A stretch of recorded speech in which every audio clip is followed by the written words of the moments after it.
Welcome to Wellsprings of Faith. My name is Father Jürgen Liias. I'm a Roman Catholic priest and a resident in the Melrose community, but I'm also serving as a priest, a senior priest on the staff of St. Patrick's Church in our neighboring town of Stoneham. And actually, it's a great joy to welcome the pastor of the church in Stoneham, St. Patrick's Church, the new pastor, Father David Barnes. God has been good to me. This is actually the second time around that he's my boss. I began my life as a Catholic priest at St. Mary's in Beverly in the North Shore, where David was the pastor and was a gracious gift as a mentor to me as I began my journey from the Anglican Church into the Catholic Church. So, welcome to Wellsprings of Faith. Thank you. Nice to be with you. There's a lot I'd like to say about you, but go ahead. But the show is really about you, talking about yourself, and it's really a show that I ask people to really talk about their own journey in faith and their own journey to Christ as their Lord and Savior. So go back as far as you want in terms of your journey. All right. Well, thank you. It's nice to be with you. I grew up in Quincy. My dad was a policeman there, and growing up, my mom first stayed at home, and then she worked. When I got a little bit older, she went back to work. How many kids were in your family? 3 boys. Three boys. I'm the youngest of My 3 boys. My 3 sons. You remember that TV right. show? A little after my time, Yeah, but I right. remember it. But I grew up in Quincy, and we grew up right around the corner from the church, so we were very involved in our parish growing up. The Catholic school there, so I grew up at Sacred Heart, North Quincy, and I think I was at the tail end of an era because I had a nun in almost every grade. So the sisters, in the days when... Yep, the Sisters of St. Joseph, and there were 5 priests at the parish, and which was, even then, was starting to be a little bit unusual to have a place like that. And it was a parish where everything revolved around the parish, so my parents' friends were all parishioners, and our friends were all kids either we went to school with or kids we were altar boys with or sang in the choir with or played sports with through the parish. So, That kind of era of the Catholic ghetto, really. I mean, I grew up in Charlestown, as you know, even though I was not Catholic, but that whole culture was all around me of Catholic families, Catholic schools, Catholic life. Yeah, so I felt really like I was formed, like Catholicism wasn't some sort of extra thing we did. I mean, it was the whole life. Yeah, it was everything. So, which I am now very grateful for. Were your parents, I mean, obviously besides, in those days sort of everyone went to church, but was there also a sense of faith at home? I would say it was just more like permeated everything, but it was not like we were overtly, I mean, when I went in the seminary, it was actually like a normal thing to do. It wasn't some sort of extraordinary event. You were 3 sons. What number were you? 3. The 3rd one. Yeah. I thought the tradition was the first one had to go into the priesthood. Well, my brother who's married wouldn't like that very much. So, he wouldn't have liked being a priest. So, but yeah, I grew up we went to the parish all the time, and I loved kind of being an altar boy, and loved the church, and went to Catholic high school, and went to Archbishop Williams High School in Braintree, and then. Do you remember any particular moments in your childhood as a Catholic that were kind of particularly, I don't know what the right word is, special or spiritual? One like very clear memory I have is when I was too young to be an altar boy. I remember being at Holy Thursday Mass, and I was in the pew with my mother. My brothers were serving, and I didn't even know what was going on, but I just knew it was this really important thing. And I remember at the end of Holy Thursday Mass, they process the Eucharist through the church and bring it to the chapel, and I remember my mother leaned over. I was standing on the kneeler, and my mother leaned over and she said, "They're taking Jesus away." And I don't know why, but that really impressed me, Yeah, for those who maybe aren't Catholics or come from a liturgical background, that is one of the most powerful parts of the Triduum liturgy, the Maundy Thursday, this end of Maundy Thursday, Jesus is going to Gethsemane. He's going to his death, in this sense of being taken away. And I didn't even know. Yeah. I didn't even know what it all meant, but I just knew it was beautiful. Yeah, and powerful. Yeah. Yeah, it's the only day then, Good Friday, next day, the only day in the year where our Lord is not in the tabernacle. Yeah. He has been taken away. Yeah. It's interesting, a little boy, those kind of impressions. Yeah. Real sense of the powerful part of the drama, the liturgy actually striking a little boy. Yeah. Like that.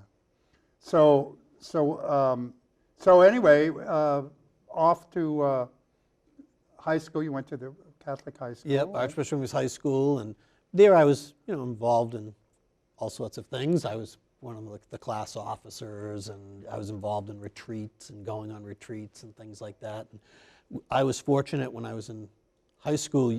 They used to have a study period every day, and you alternated. So freshmen and sophomores were one study period, and juniors and seniors were the other. And but they had daily mass during the study period. Oh. So I would change lunches so I could go every day to daily mass. And so that started being a kind of desire of your heart and a discipline, even as a in high school. in Yeah. high school, And one of my classmates actually in high school, he went to seminary as well and was ordained a priest. He's my classmate, and he used to come to daily mass together. as well. So Yeah. you, Yeah. So one of you was Andrew, the other was Peter. That's right. Who was the first call? What Yeah. is it? What's it Andrew called? Protokletos, the first That's call? right. That's right. Yep. Protokletos, something Yep, like that. yep. Yeah. So and then I guess in sophomore year in high school, I was thinking about seminary. And what do you remember? Like what things drew you to the idea of being a priest? Honestly, I just remember being, my home parish had Eucharistic adoration every day, and I remember stopping in the chapel one day after school, and I was sitting in one of the pews, and I just had this very clear sense like, oh, I'm going to be a priest. And I got up and ran. Literally ran out of the church, ran down the street. Like it was so kind of overwhelming to me, and You weren't running from it. You were just running it. I think it was like this kind of being overwhelmed by the idea. God's nearness, So that was the first time it really, really kind of in a deep way hit you. Yeah. And then, I went into seminary at 18 years old. I know.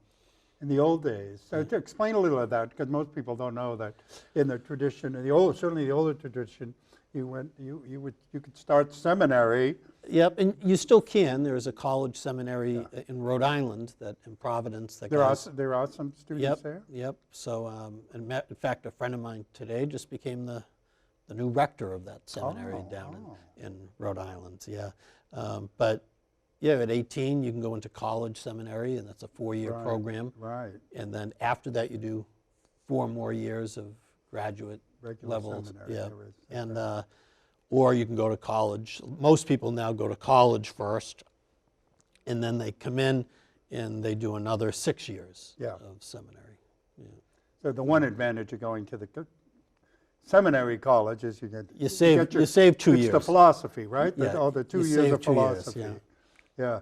I don't know why they ordained me, because I am an ignoramus philosopher. I feel like as a Catholic, I feel this. No, I really do feel this massive void in my formation and my intellectual knowledge about faith. But anyway, we'll seem to do the best we can. So and then I was did 8 years. Did you of ever have moments where this is no, and how about the kind of typical temptations elsewhere, like the women and marriage and children? I think there was always a desire for marriage and for kids, and but I just had this kind of sense that this is what. Yeah, and so I'm very grateful that most of my life, like through seminary, there were guys when I was in the seminary, today they're in, tomorrow they're leaving. Yeah. Today they're in, tomorrow they're leaving. Never. And I just had a pretty good sense that this is the thing, Huh. you know, and it was not an enormous struggle every day to, you know. I mean, obviously, I didn't have, in my case, speaking of Episcopalian, I didn't have to make, you know, it didn't mean I had to not be married. Yeah. But like you, I had this sense of call young, and it was like, Yeah. I never wavered from it. I never, you know, thought about really doing anything else. I mean, I did sort of have a few backup thoughts about if I weren't a priest, what I would do. But it was just. And there's something very freeing about Yeah, that, it is. right? I think that sometimes when I meet with couples when they're preparing for marriage, I think there's something those vows are very freeing. Yeah, they are. Because you don't have to think anymore. They are. Like, what am I going to do? Yeah. No, you've already decided what you're That's going to right. do. That's right. Yeah. No, it is freedom. It is. And of course, we believe spiritually we're in the will of God, and that is perfect freedom. Yeah. There's a beautiful Anglican prayer. I'm sure it comes from a Latin prayer. You might know the Latin version. Whose service, or you could translate, whose slavery is perfect freedom. To being a slave of God or a servant of God is actually perfect freedom. It's beautiful. Yeah. So now, what years were you at seminary? 89 to 97. Okay. So it's, I mean, the church obviously at that point was going through enormous, in certain sense, I don't know if upheaval is the right word, but certainly from the church of your childhood with 5 priests and this whole massive culture that everyone was breathing in and breathing out as Catholic families. The beginning of the attrition was beginning to happen there. How did you think about that, or it just didn't? You know, I think when I was in seminary, I didn't quite see it because maybe I was still living in a bubble, a Catholic bubble, so I didn't quite see that. And my experience had been one of full churches and you know all of that. And so, how many were in your class at seminary? Well, for Boston, we were 12 ordained that year, but there probably were another 20 or in your class from other dioceses. Yeah. Well, so that's still bigger than what's normal these days, Right. but it's not like the old days when there were, you know, 50, 60. 50, 60 Yeah. ordinands every year. Yeah. So, and what was the best part of seminary? What was? That's a good question. I mean, as a married woman, friend of mine, laywoman, says, you know, you got 8 years to learn about God. and she always says, where are my 8 years? You know, like married people don't get that. I mean, so that's a privilege to study about God. So the academic part was rich but also, and good, but also the liturgical life and Yeah. the friendships, you know, and the fraternity, you know, all of those things are. Yeah. And just yesterday, on Monday, I was at the priest day, you know, we're having and I always like to sit with people I don't know just to meet new people. So I sat, and there happened to be a bunch of young priests. And you could see, you know, these guys all ordained the last couple of years. You could see their sense of bonding with each other, and now they're working together. I mean, not working together, but working in the diocese as priests. And you could see that rich sense of it really is that sense of fraternity of the priests, you know, which was really quite refreshing. Which I think has gotten better in the past 10 years or so. Yeah. So you were ordained in 1997. Okay. And of course, just on the, not quite, but the front end of when things really blew apart. In the Right. So church. Where were you stationed to begin with? my first assignment was right next door in Wakefield, Okay. St. Joseph's. Oh, yes, that's right. And I was there from 97 until 2000. Yeah. Until 2000. So you were up in this neighborhood. And was Father Ron there? No, so Father Ron had been at St. Joe's in Wakefield, then he left. And then came back. And then came But back. he So wasn't I was there in with you. between, yeah. I know he's the pastor there now. Very interesting fellow. I've gotten to know a bit. So what?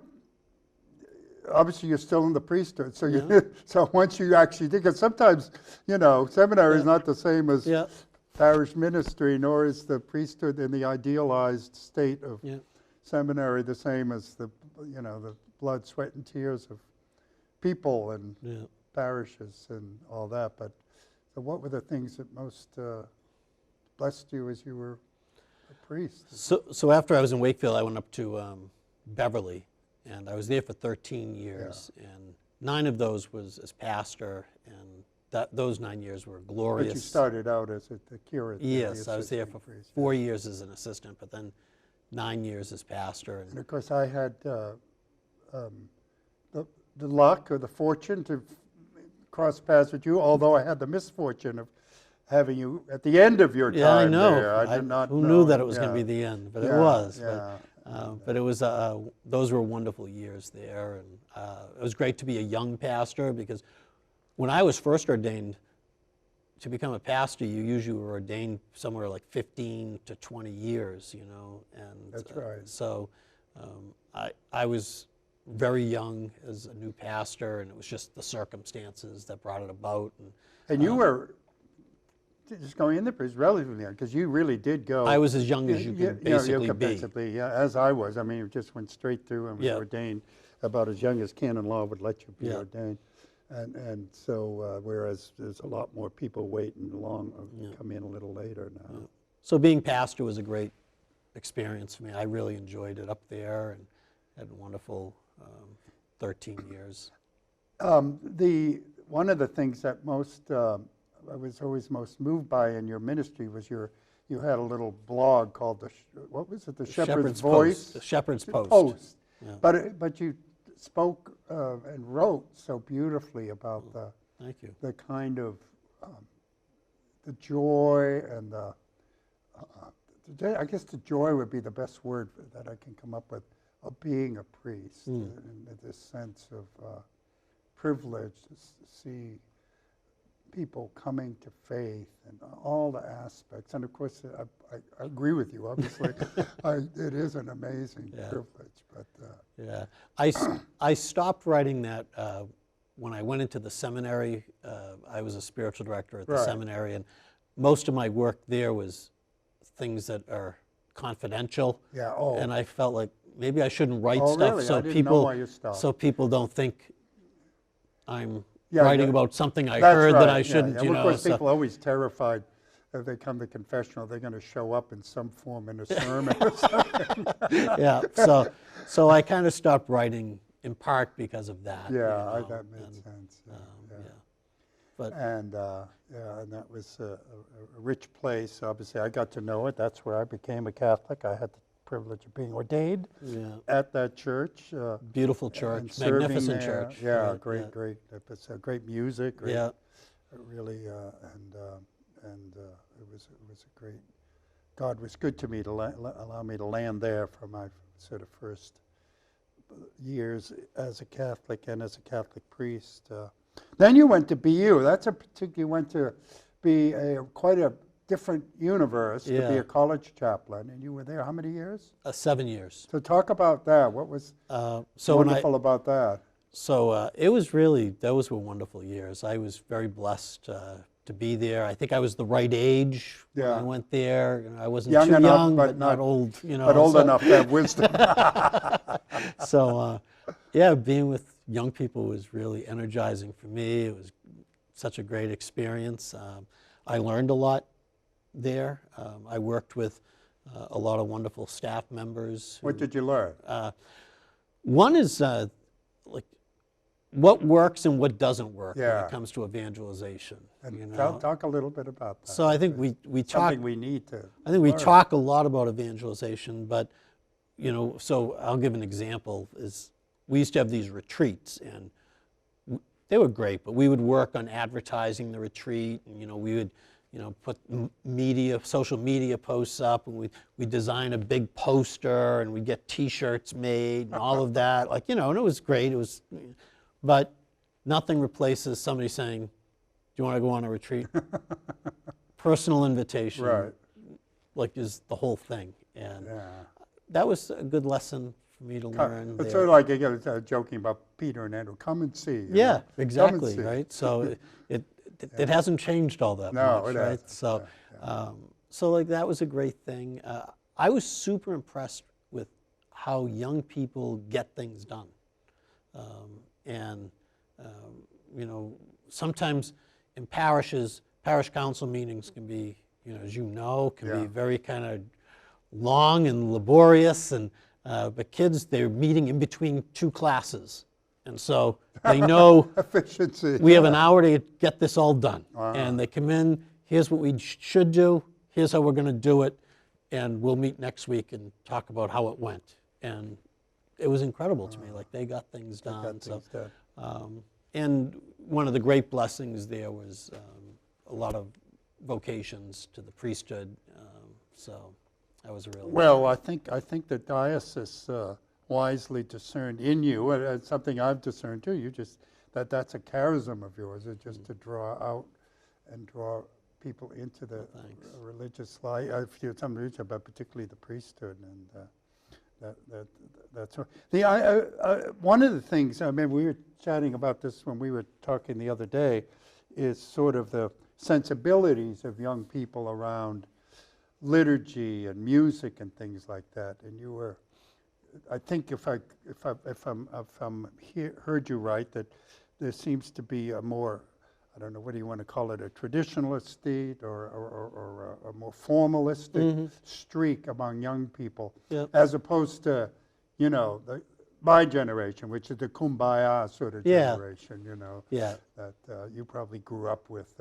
I did, as a kid. And I think, I mean, my experience of young people is they want something serious in their life, and so they are looking for a liturgy that is serious, not heavy, not, you know, burdensome, but that it's something serious. And you know, I think when we were growing up, certainly in my early days as youth ministry, sort of youth ministry was, you know, take the kids bowling and other social things, and hope maybe a little religion will rub off. But it's you know, rather than really doing faith-building stuff, let the faith is what it's about.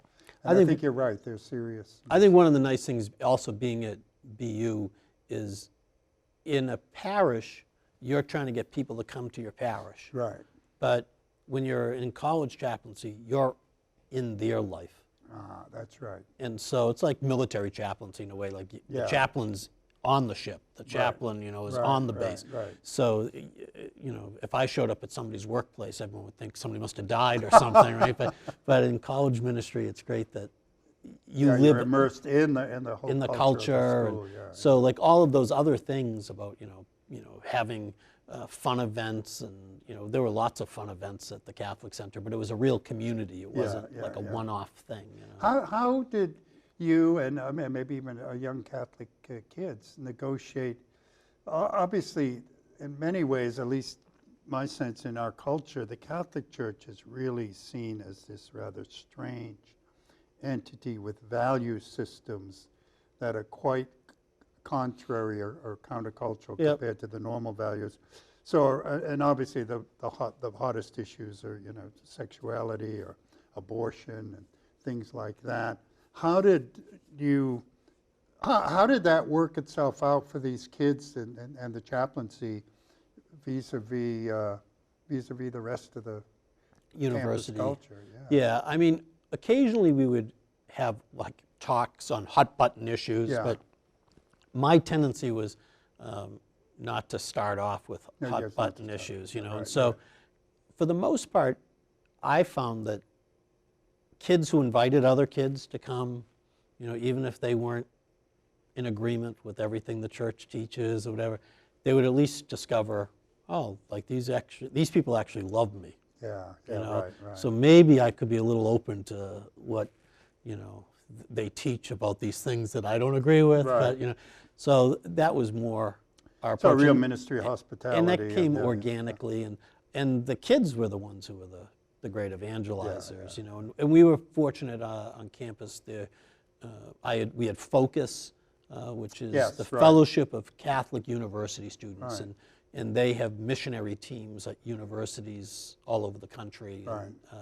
And I enjoyed working with them. And Focus runs great programs too for like big conferences every year where you might have 18,000 college students gathered together, and pretty amazing Amazing. speakers. Yeah, I think I've listened over the years to some of the CDs from those these great speakers, these very dynamic speakers who really do lay out the Catholic faith, but with such both with such passion, but also just humor and all that, and makes you, oh, I'm glad I'm a Catholic. You know, you leave those things, and there's a definite, you know, set of beliefs and values that we have, and but that's but you kind of embrace them and are proud of them, and so gosh.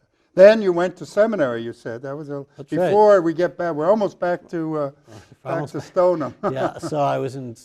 So after 7 years at Boston University, I went to St. John Seminary for 3 years. I was a spiritual director there, and for those. What's involved with spiritual director of seminary? So in a seminary, there's two types of faculty members. Those who kind of evaluate students and vote on them each year as to whether they can advance to the next year, and vote on them whether they can be ordained. They help form the men in a kind of public way. Right. But the spiritual director is the person who everything that the seminarian tells the spiritual director is held in total confidence. And so you don't get to vote. I don't vote, I don't evaluate, I just try to help. But that's a really good gift to the students. Yeah, it was a very enjoyable experience for me too. Where they can be totally transparent and that's right. And that's important. And I did that for 3 years, and then to my surprise, I was at a conference actually on seminary formation, and right after that I was on a little bit of a vacation, and I got called to go to St. Patrick's in Stoneham, and the reason for that, of course, I think many of your listeners or viewers would know, is because Father Mario was diagnosed with pancreatic cancer, and so they asked me if I would come to Stoneham to help him, because he was you got to be there before feeling too sick, but he died really, I think 3 weeks after I arrived. It was, as having been there for most of these last 10 years, it was a great sadness. He was a beloved priest. I think I told you when you got, not easy following a beloved popular priest, but I'm glad, I think you could do it.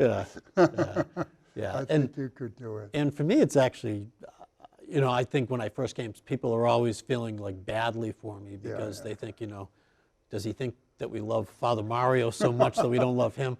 But I think the older you get, especially, I think you're joyful when you discover that a priest was loved. That's right. So if you follow a disaster, I suppose you get a good feeling because everyone now likes you and your improvement over the. But that's not what it's about either. No. So, ego. Oh no. So it's like the fact that people love him is like a great joy for me. I know it's a great joy, and we're unfortunately out of time. Oh, but we my did goodness. get you back to where you are now. That's right. And I count it a great privilege and a blessing from God to me personally, to having been around there these last 10 years, to kind of be able to reconnect with you and do my best to help support you in the life and work there. So blessings on your new cure. Thank you. So we call it in the Anglican tradition. You call it a cure too? No. That's where curé d'art comes right, from. All that. It's the same word. That's the calling to a local parish. And may God bless you in that work. Thank you for joining us.